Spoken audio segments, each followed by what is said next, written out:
Entonces, como consecuencia de la teoría de la CEPAL, que divide países centrales y países periféricos, y como consecuencia de esa división existe un ensanchamiento de lo que se conoce como deterioro de los términos de intercambio, la solución que propone la CEPAL es lo que se conoce como proceso de sustitución de importaciones. Supongo que alguna vez lo habrán escuchado esto. Proceso de sustitución de importaciones. ¿Qué quiere decir esto? Que si yo no puedo comprar los bienes porque tengo una estructura económico-productiva deficitaria, deficiente, ahora vamos a ver las características de esta estructura económico-productiva, y cada vez me cuesta más, lo que debo hacer es invertir en bienes de capital capaces de producir esos bienes que ya no puedo comprar, pero producirles en un plan a largo plazo que no siempre poseemos. Bueno, esto, Cata, lo vamos a cerrar el viernes cuando vemos las etapas de la economía argentina. Vamos a ver una etapa que es la etapa de la industrialización inconclusa. Vos por ahí llegaste tarde, pero para el viernes lean los documentos de la bolilla 10. Por favor, léanlos para tener en clara la clase. Entonces estaba diciendo que, de nada, entonces estaba diciendo lo siguiente, que para producir estos bienes, para quitar esa brecha, esperen que tengo otro chat, de candela. No hay que ver. Bueno, perdón. Gracias a Dios ya terminamos con el Zoom. Para producir estos bienes, lo que hace el país es sustituir las importaciones. El desarrolla una teoría o una práctica sustitutiva de importaciones. ¿A partir de qué? De la generación de inversión en bienes de capital, de la producción en bienes de capital. Ahora bien, cabe otra pregunta.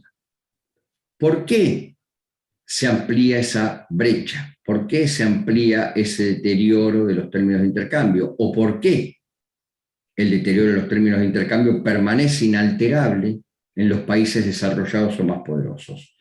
La respuesta que da la CEPAL es la siguiente: porque los países desarrollados no desparraman o no derraman el fruto de la inversión tecnológica sobre los demás países. Esto es como cuando uno va a jugar al fútbol, el dueño de la pelota se enoja y se lleva la pelota. Bueno, acá pasa exactamente lo mismo. La brecha, este deterioro de términos de intercambio, se mantiene para la CEPAL porque los países centrales, los países proveedores de bienes de capital, conservan para sí el fruto de la nueva tecnología, no la irradian. Entonces los otros países están condenados a producir siempre bienes primarios o bienes no manufacturados. Y ahí es donde se provoca esta división. Entonces, vamos a estudiar la teoría de la CEPAL desde el punto de vista de las diapositivas. Teoría estructuralista de la CEPAL, insisto, porque hay una estructura a nivel mundial, centro y periferia. De ahí deriva la teoría centro-periferia. En los centros sucede que dichos países tienen el fruto del excedente económico, esto es lo que les decía recién, retienen para sí el fruto tecnológico y no lo irradian. Se quedan en forma de demanda de nuevas producciones secundarias para mejorar el nivel de vida de la población, de forma que no vuelve a la periferia como lo sostenían los autores clásicos. La relación que existe entre el precio de lo que se exporta sobre lo que se importa es la relación real de intercambio. ¿Se acuerdan que en la unidad 7 mencionamos la relación real de intercambio, que era fundamental para explicar el proceso del balance de pagos? Y la relación real de intercambio era precios de exportación sobre precios de importación, la relación que existe entre ambos precios. Un país que importa mucho y exporta poco, por lo general tiene déficit. Vayan leyendo todo esto para la clase de repaso, porque son muchos temas. ¿Sí? Bien. ¿Qué más sigue diciendo? A medida que transcurre el tiempo, se va produciendo un deterioro en los términos de intercambio que produce una mayor brecha entre los países ricos y los pobres. Esto es lo que les acabo de explicar. Si los países periféricos no diversifican su forma de producción, no cambian su paradigma tecnológico productivo, los países ricos van a ser cada vez más ricos y van a producir más bienes manufacturados, y a los pobres o tercermundistas o periféricos les va a costar cada vez más llegar a adquirir los bienes que producen los países centrales o productores de manufacturas o mayormente industrializados. Bien. Frente a la idea clásica de que el comercio internacional beneficia a todos los participantes, estos modelos propugnan que solo las economías centrales son las que se benefician. Teoría centro-periferia. Y ojo acá. Ojo acá. Si les preguntan cómo es la estructura económico-productiva del centro y cómo es la estructura económico-productiva de la periferia, tienen que leer esto. Está en el artículo que les colgué. El centro tiene una estructura económica productiva diversificada y homogénea. ¿Qué significa que el centro tiene una estructura económico-productiva diversificada y homogénea? Diversificada, que produce mucha variedad de bienes y servicios. Diversificada porque produce mucha variedad de bienes y servicios. Marisa, con ayuda no sirve la clase. Vos tenés secretaria, estás en ventaja. Digamos que en este momento sos el centro con relación a los demás, que somos la periferia. Perdón, profe. No, está perfecto. Pobrecita, la tenemos tortura con esto. Bueno, un fenómeno que te acompaña.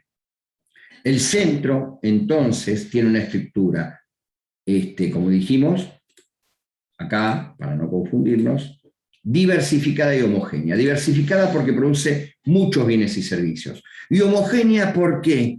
Porque la estructura de producción o económico-productiva de los países centrales, ricos, productores de bienes de capital, industrializados, inversores en tecnología, todos los centros de producción son parejos. En todos hay buena inversión, en todos hay buena calidad de producción, en todos hay buen nivel de empleo, en todos hay buen PIB per cápita, es decir, producen mucho y bien, de forma uniforme y equilibrada. ¿Qué pasa en la periferia? Todo lo contrario. Todo lo contrario. En la periferia, la estructura económico-productiva es especializada y heterogénea. ¿Qué quiere decir esto? Que producen un solo bien, uno o dos bienes, que por lo general son bienes primarios, o bienes poco manufacturados, y hay desajustes en la escala de producción. O faltan insumos, o falta transporte, o aumentan los costos. ¿Se entiende? La diferencia para la CEPAL en esta teoría es la estructura económico-productiva. Para unos, los países centrales, los países grandes, productores, ricos, se produce mucho, es diversificado y hay una estructura homogénea, es decir, constante y pareja. Los periféricos, que tienen grandes problemas de producción y por ende son subdesarrollados, tienen la situación opuesta. Producen pocos bienes, no tienen diversificación, más bien son especializados, y hay una gran heterogeneidad de su estructura productiva, es decir, hay desigualdad en todos los niveles de producción. Por eso se dividen en países desarrollados y subdesarrollados para esta teoría. Pero fruto de esta teoría está una más dentro de la CEPAL, que es la teoría de la dependencia. Teoría de la dependencia. ¿Por qué se produce la teoría de la dependencia? ¿Dónde aparece la teoría de la dependencia? ¿Qué quiere decir que alguien depende de alguien? Yo dependo de alguien que haga algo para mí. Lo mismo pasa en la teoría del desarrollo, subdesarrollo de la CEPAL. La teoría de la dependencia dice que el desarrollo de los países periféricos está atado al progreso tecnológico de los países centrales. El desarrollo de los países periféricos está atado al desarrollo de los países centrales. Es decir, si los países centrales producen una computadora, yo voy a recibir el fruto de esa computadora. Si producen una maquinaria específica, yo voy a recibir esa maquinaria específica. Es decir, no soy capaz de producirla, porque dependo económicamente de los países centrales. ¿Se entiende? Entonces la CEPAL, que dice que la división entre países pobres y ricos se da por esta dependencia. Y los países pobres no pueden quebrar esta dependencia. No la pueden quebrar. ¿Por qué? Porque no tienen capacidad de inversión, porque su estructura productiva, ya dijimos, es especializada, porque hay heterogeneidad, porque producen materia prima. Entonces, la teoría de la dependencia, vuelvo a insistir, es un desprendimiento de la teoría de la CEPAL, de la estructuralista de la CEPAL. ¿Y qué dice? Dice lo siguiente. La dependencia económica es una situación en la que la producción y riqueza de algunos países, los periféricos, está condicionada por el desarrollo y condiciones coyunturales de otros países, los países ricos, a los cuales quedan sometidos. El modelo centro-periferia describe la relación entre la economía central, autosuficiente y próspera, es decir, no depende de nadie, y las economías periféricas, aisladas entre sí, débiles y poco competitivas. Repasando porque creo que por ahí les tiro mucha data y no está estructurada. Si no entendieron algo, me lo dicen. La teoría centro-periferia de la CEPAL estudia el desarrollo y el subdesarrollo dividiendo países. Países centrales con una condición y una estructura económico-productiva, países periféricos con otra condición y estructura económica productiva opuesta. ¿Cómo pasan los periféricos a ser centrales? A través de una política que se llama política de sustitución de importaciones. Es decir, los que no pueden comprar por la ampliación de esta brecha que se conoce como deterioro de los términos de intercambio, lo van a producir. Y si no quiebran ese paradigma, nunca van a ser desarrollados. Si no quiebran esa inercia, nunca van a ser desarrollados. Desprendimiento de esto es la teoría de la dependencia, que en cierto modo vuelve a decir lo mismo, y que ata el progreso de los países pobres a la ampliación del desarrollo de los países ricos o más desarrollados. Entonces, ¿cómo se explica la lógica de la CEPAL en un pequeño cuadrito que está por aquí? Acá. Centro, ¿se ve ahí? Centro y periferia. ¿Cuáles son las características económicas del centro o de los países industrializados?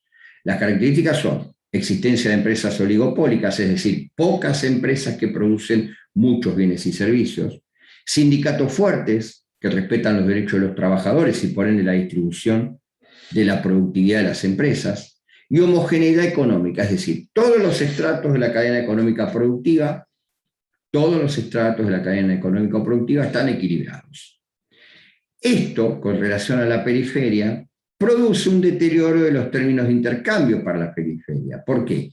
Porque la estructura del centro es de esta manera y la estructura de la periferia es distinta, es totalmente opuesta. ¿Y cuál es la característica de la periferia? Que a diferencia del centro, que tiene empresas oligopólicas, la periferia tiene empresas primario exportadoras y se especializa. Tiene sindicatos débiles que no tienen capacidad de lucha frente a la distribución de la productividad que generan estas empresas. Y hay una heterogeneidad estructural. ¿Qué quiere decir esto? Que la estructura económico-productiva es diversa o no tiene características igualitarias en todos sus estratos de producción. ¿Por qué se produce esto? Porque hay una apropiación del centro, de los países productores de bienes finales o manufacturados, hay una apropiación del centro de los frutos del progreso técnico. Y esto, que no derraman hacia la periferia, genera el deterioro de los términos de intercambio y genera un círculo vicioso. ¿Cómo rompemos este círculo vicioso? Cambiando la estructura económico-productiva de los países periféricos, sustituyendo fundamentalmente importaciones. ¿Cuál es el mapa que desarrolla la CEPAL cuando elabora esta teoría? Es el mapa que está acá. Fíjense dónde está la línea. Divide muy bien el norte del sur. Divide muy bien el norte del sur. Arriba, en el norte, los países centrales, diversificados, con inversión en tecnología y con gran capacidad de diversificación productiva. En el sur, países primarios agroexportadores, con grandes niveles de pobreza, etcétera, etcétera, etcétera. Acá hay un error. Piensen que este mapa es de la década del 50. ¿Qué tendría que modificar yo en este mapa? ¿Quién tendría que incluir? Que no está incluido dentro de lo que es centrales. ¿Quién cambió su postura? ¿Quién? Y a China. A China. China hoy es la primera potencia mundial, es decir, ha sido el primer país central que ha cambiado su condición. Por eso este mapa divide el mundo desarrollado y el mundo subdesarrollado, pero es el mapa que elabora la CEPAL para explicar su teoría, y divide el norte del sur. Bien, vamos a las características del subdesarrollo, porque hoy les decía que Catalino Yanguren hizo una muy buena definición cuando habló de el crecimiento económico, que hablaba del crecimiento, del ingreso y todo lo demás. Pero yo les dije que faltaba la pata de la distribución. Y si la distribución de ese crecimiento es acorde a los estándares de vida de los habitantes del país, tendríamos que tener un país desarrollado. Si no pasa eso, comienzan a aparecer deficiencias y surgen las características de los países subdesarrollados, es decir, ¿Por qué se caracteriza un país subdesarrollado? Que puede tener crecimiento económico medido cuantitativamente por el aumento de su PBI, pero que en la distribución falla. Y la distribución falla, y notamos o entendemos que la distribución falla a partir de ciertos indicadores. Esos indicadores están acá. Los países subdesarrollados se caracterizan por tener alta tasa de natalidad, es decir, muchos nacimientos, alta tasa de mortalidad, muertes producidas por deficiencia de estructura sanitaria, menor expectativa de vida, porque no llegan a tener una canasta nutricional apta, porque no tienen una estructura sanitaria, porque no tienen un nivel nutricional. Relativo al trabajo se atiende a jornadas externas, extensas, grandes jornadas de trabajo con salarios bajos o pocas o malas remuneraciones, alta tasa de analfabetismo y escasa capacidad de ahorro. Estas son las características de los países subdesarrollados. Insisto, estas características entran a jugar o a terciar cuando tomamos la segunda parte de lo que dijo Catalina, que es la distribución. Por eso hablamos de cuantitativo y cualitativo. ¿Y qué pasa con el nivel de desarrollo humano o el índice de desarrollo humano? Que es lo que decíamos hoy, y que es consecuencia de todo esto que estamos viendo. El índice de desarrollo humano es una medida sinóptica del desarrollo humano. Mide el progreso medio conseguido por un país en 3 dimensiones básicas, que es lo que les dije hoy. Esto es un índice que arroja las Naciones Unidas.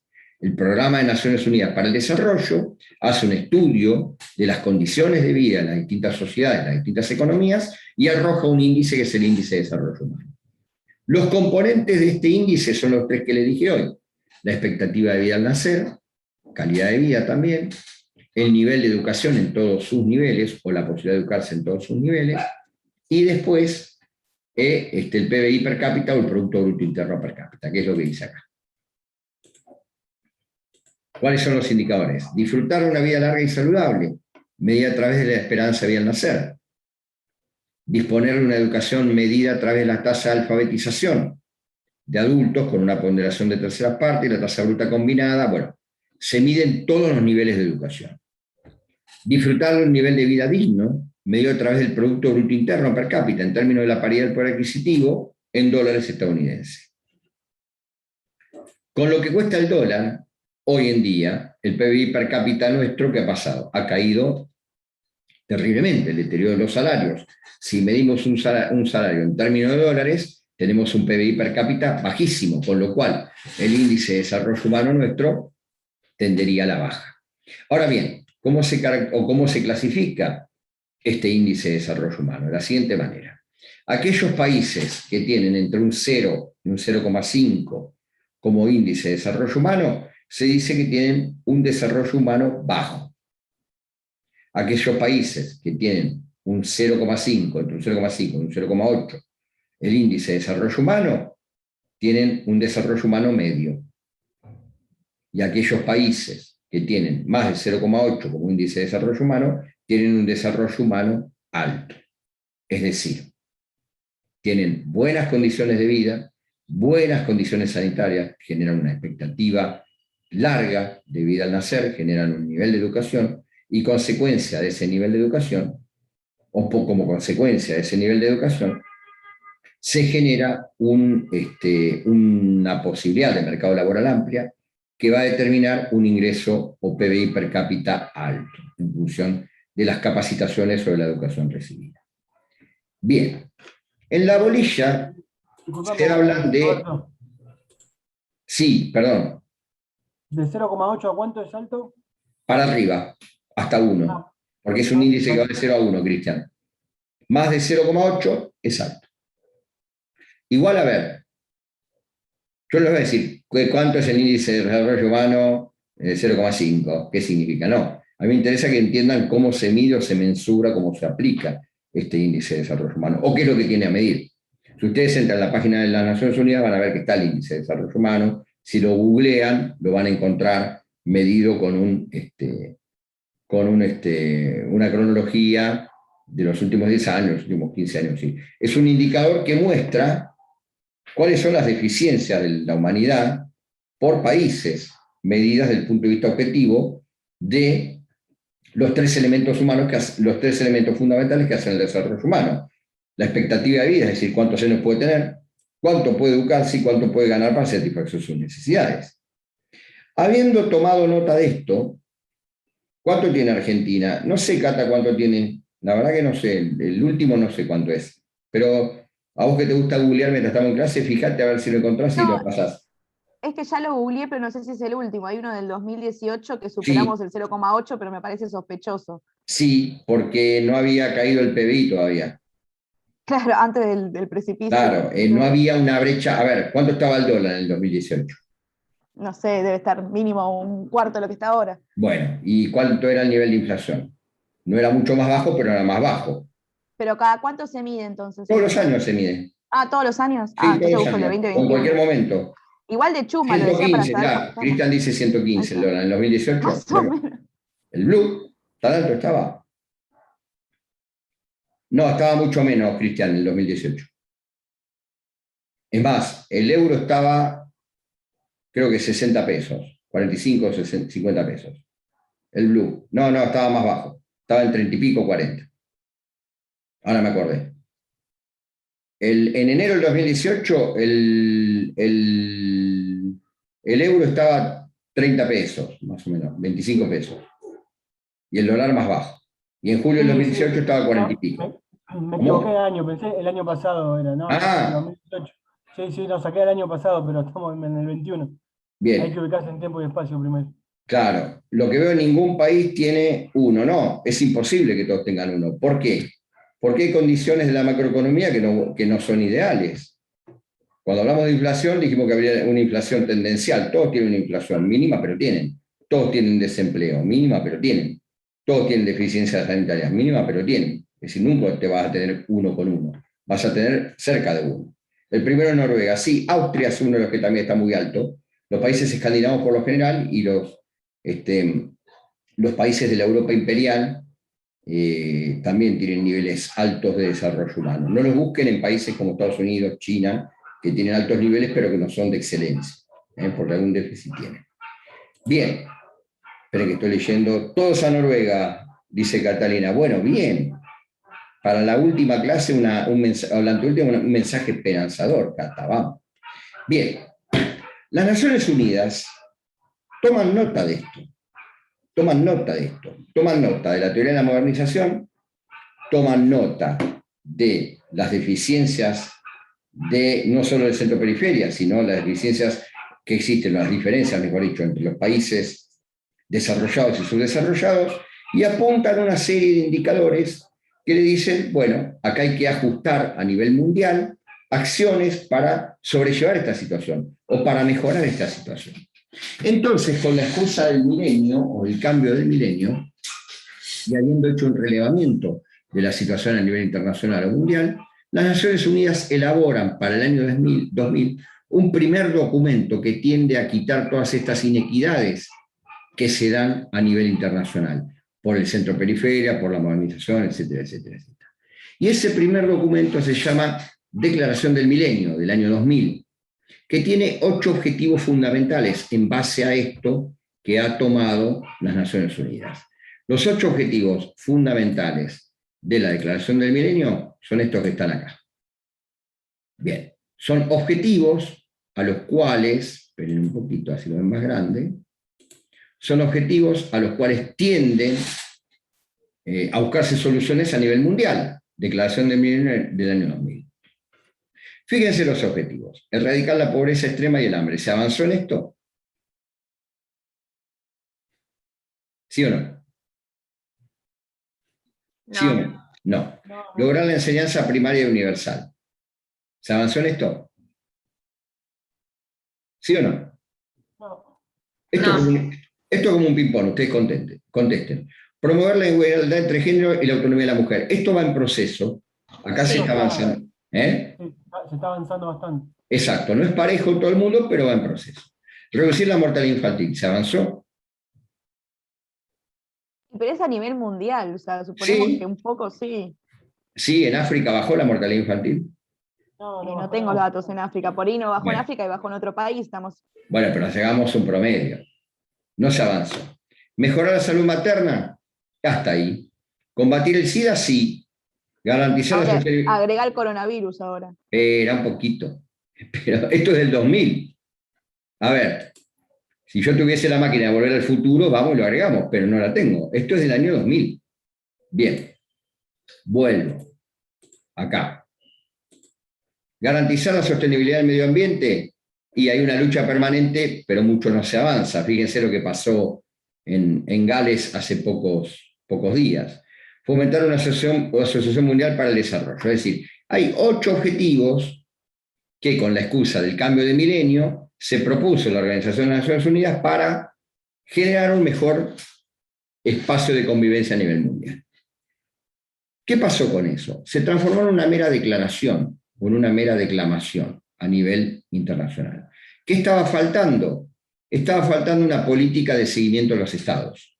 Estaba faltando una política de seguimiento de los estados. Es decir, no se obligaba a los estados a perseguir el cumplimiento de estos objetivos. Entonces, en el año 2015, se firma la Agenda del Desarrollo Sostenible 2030, con 18 objetivos. Pasamos de 8 a 18. ¿Qué cambia? Que los estados tienen que notificar permanentemente a las Naciones Unidas cuáles han sido las acciones en ese sentido del cumplimiento de objetivos y cuáles han sido sus resultados. Como bien dijo Cataluque, apareció la pandemia, apareció el coronavirus. Eso atrasó todo el intercambio de información y toda acción posible de los estados en este sentido. Pero ¿qué establece la Agenda del Desarrollo Sostenible? Que seguramente la van a escuchar en más de una oportunidad a partir de ahora. Establece esto, acá tienen los 18 objetivos. Fin de la pobreza, mantenemos el anterior. Agregamos el hambre cero. Salud y bienestar, educación de calidad, igualdad de género, agua limpia y saneamiento, energía asequible, trabajo decente y crecimiento económico, industria, innovación e infraestructura, reducción de desigualdades, ciudades y comunidades sostenibles, producción y consumo responsable, acción por el clima, vida submarina, alianza para lograr objetivos. Es decir, no sigue siendo, no deja de ser un documento que demuestre las intenciones de lo que hay que mejorar o lo que hay que superar. La diferencia es que ahora los países tienen un control permanente sobre estos objetivos y tienen un deber de información a las Naciones Unidas de cómo han avanzado. De acá al 2030 nos están faltando 9 años, veremos qué se cumplió y qué no. Veremos qué se cumplió y qué no. Catalina, como siempre, cara de pocos amigos y poco optimismo. Bueno,